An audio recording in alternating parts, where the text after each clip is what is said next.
Hey everyone, it's the next day. Thank you for the people who are following me from that one video I made. I was not expecting that. Every day I'm going to be vlogging. Now, of course, right now it's not going to be the coolest videos by far, but not only is this channel going to be, you never know with Gerald, you just never know with me. I am dealing with a lot of ups and downs right now, physically, mentally, spiritually, and lately I've been waking up, brain fog, hitting a brick wall.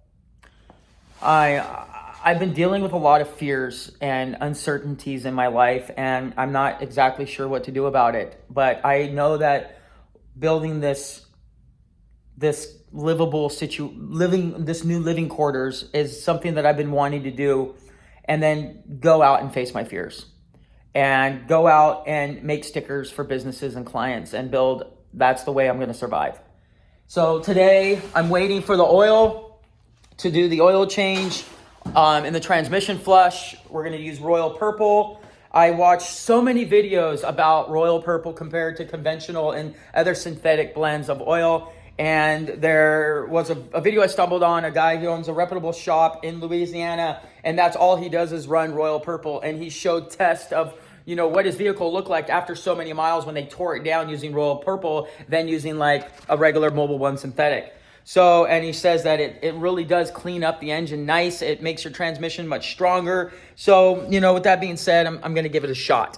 Today, so before we start building the inside, I am going to be making a video of me building the inside. Now, plywood, 3/4 plywood is $65 a sheet. Plus tax, it's like $72 a sheet. It's $150. It's so expensive. And I just thought, you know what? I'm doing OSB. OSB, 3/4 OSB. So I think that's 24, 30 seconds. Maybe I'm off, I don't know. But that is $16. So I can build that, and I don't care about it looking nice. I could get carpet, still save money, and wrap carpet. So I saw some builds on the internet, and I'm like, I'm going to build that. So I'm pretty sure that I can build the entirety. And today I was at Home Depot, 70% off wood right now. And I'm like, oh my gosh. So I pretty much can build this thing for $75 in 2025, which is crazy. So that's what we're going to do today. So nothing too serious. So let's go ahead. Let's jump in the vehicle and let's start doing the oil change. All right, guys. So it came. We got the Royal Purple transmission fluid here, and then the 530 engine oil here. I did read online that you could do a drop and fill and then drive it for 1,000 miles and then do another drop and fill it with more. There is that other option where you could do the bucket where you basically make up your own lines, and you have two buckets. One is empty, and then the other one you fill in the amount that your vehicle actually needs, and then you remove the transmission cooler lines and then hook up and then start your vehicle, and it basically takes out the new oil and puts it in and spits the old oil out. And I was going to do all that, but I didn't. I'm just doing the drop and fill. Online they said that that's kind of the best thing to do with the Mazda 6. And when I had replaced the oil, the transmission fluid the first time, it was really, really bad. So I don't think anyone did it. I did check into the transmission filters. Now, the filters for the Mazda 6, there's really not a whole lot to it. So they really recommend that changing those isn't really going to matter. So, and that's reading a lot of Reddit vlogs and stuff like that, or blogs and stuff. So I figured, okay, well, I'm not going to worry about it then. And the Royal Purple, believe it or not, from what I was saying before, will actually really help clean and get rid of a lot of the sludge that your vehicle basically starts to have over time. So that might actually clean the filter. So that would be really, really awesome. And then we also got, all right, now that we're underneath the vehicle, let's just kind of, all of us, inspect it a little bit. We've got the oil filter here. This plastic housing is kind of going out a little bit. So we might end up replacing that, but these Mazdas are actually fairly clean. The reason I got a Mazda was I needed a car at the right time, and my tow truck driver that tows a lot of people in town says, get a Mazda. They rarely break down if they are taken care of correctly. So, let's see, I'm looking at the boots are still, yeah, look at those. The CV axle boots are still good. Look at that. The ball joints, lower ball joints are still good. The boots have not broke at all. This is a 2008. Look at that. Look how clean those are. Man, it's almost like brand new. Look at that. They hold up so well, guys. And I have put this thing through hell. So we're good. So one thing when I'm doing an oil change, I love this tool, okay? This has the 6 points. A 6 point is good to use. And so we're gonna go ahead and we're gonna, look at that. Look how clean this is. Everything on this vehicle is just so clean. No oil leaking whatsoever. That is really awesome to see that. You know, you can see where I've got a lot of scrapes though. I have scraped and really ripped the bottom of this car. When I off-roaded it one time, I thought for sure the car was done. But it's held up nicely. I mean, you can see the scratches on the bottom, you know, of the vehicle here. So let's just go ahead and get this oil change started. Get some of that sawdust in my mouth. That's great.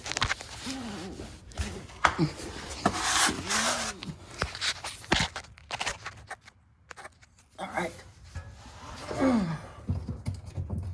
Before you get under your vehicle, I want to always make sure that it is jacked up correctly. I'm using 6-ton jacks, so that's nice. All right, man, it makes me so happy to get underneath this vehicle and not see any leaking, especially when I'm about to do a long haul trip. Okay. Oops.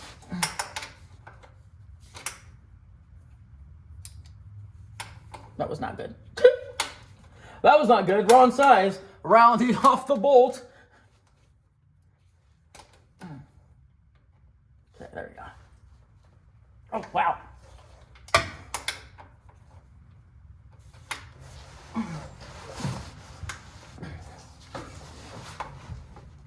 Oh, that was pretty tight. Okay, so technically, I don't need to do an oil change.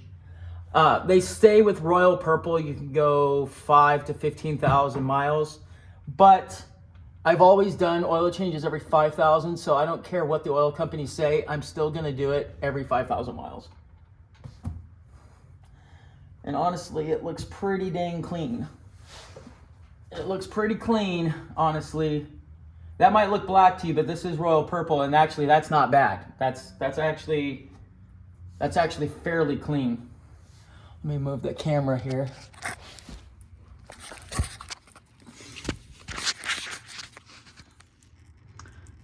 I guess it's, I rephrase that.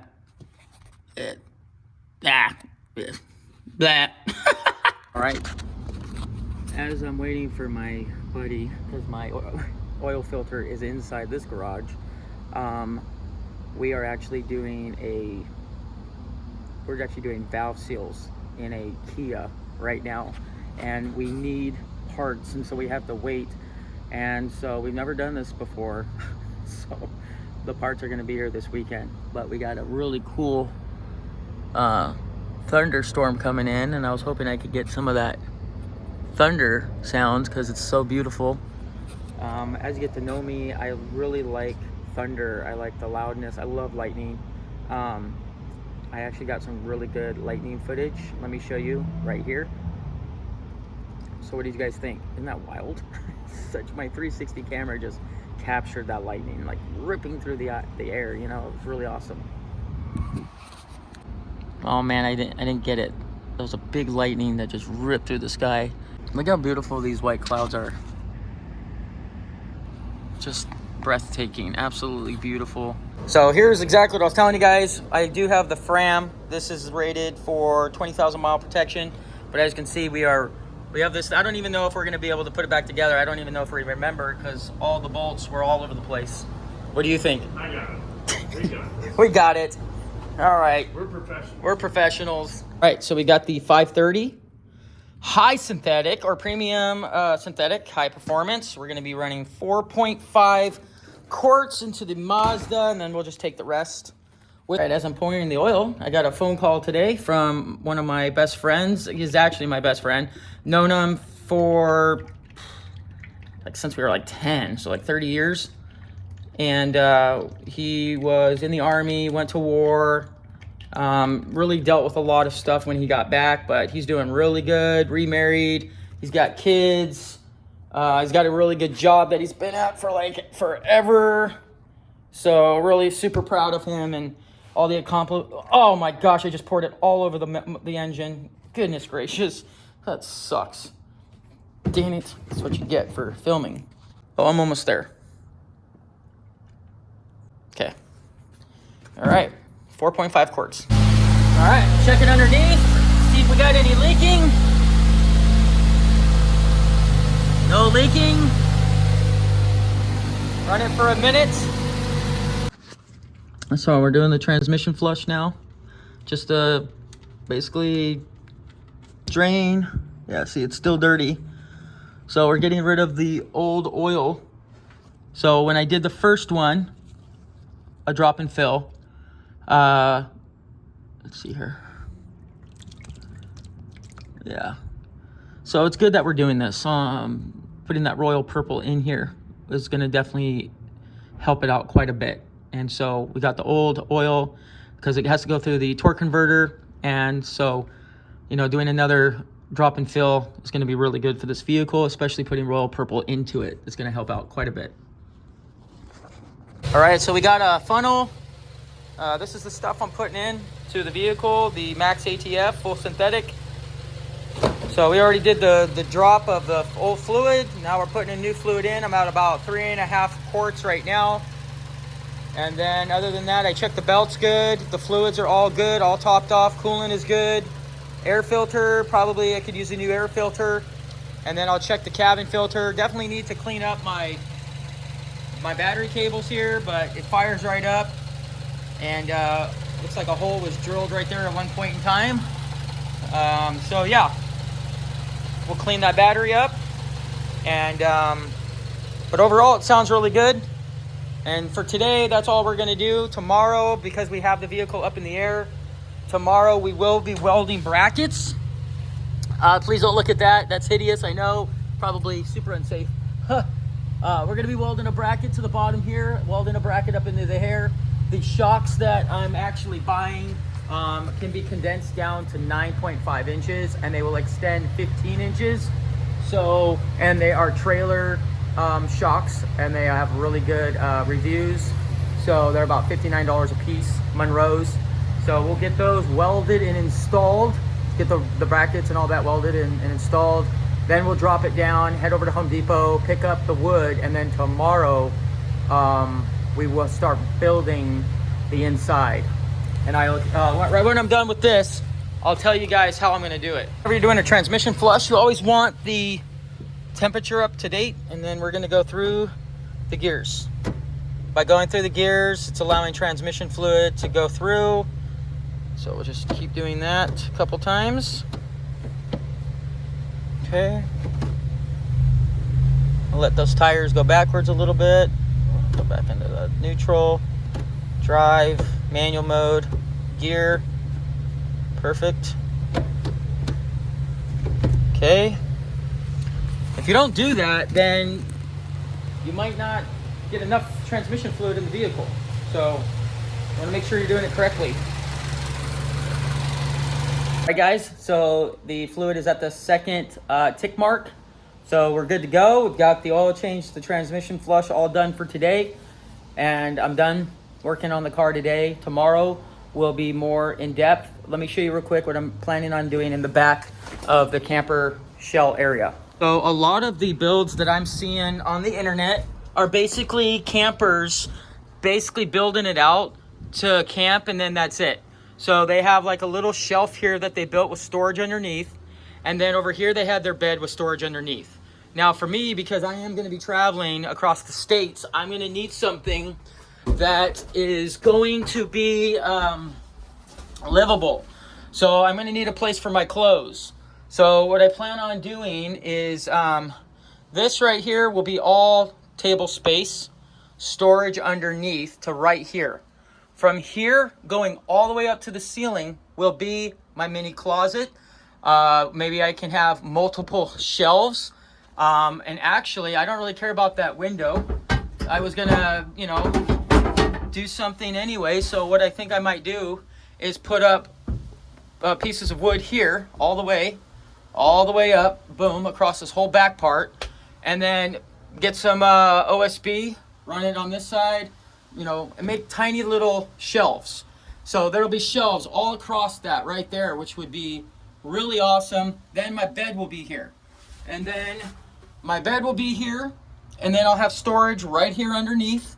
And then I can build out up here, have an uprise, and have stuff all in the side there.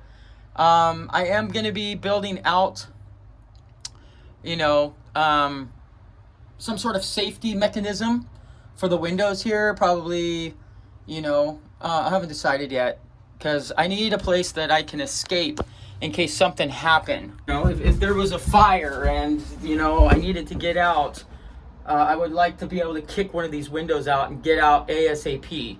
So, but, you know, yeah, this is going to be good. I'm still just trying to decide right now, do I want to insulate the bottom of the put that 1-inch insulation right here on this. If I did, that would give me 1 inch more up. I don't know if I would be able to actually sit. I definitely want to be able to put a chair in here, one of my foldable chairs. I can get away with 24 inches width for a bed. I've done it in the past. So we'll try to figure all that out and get that all dialed in. So tomorrow is going to be the day of the build.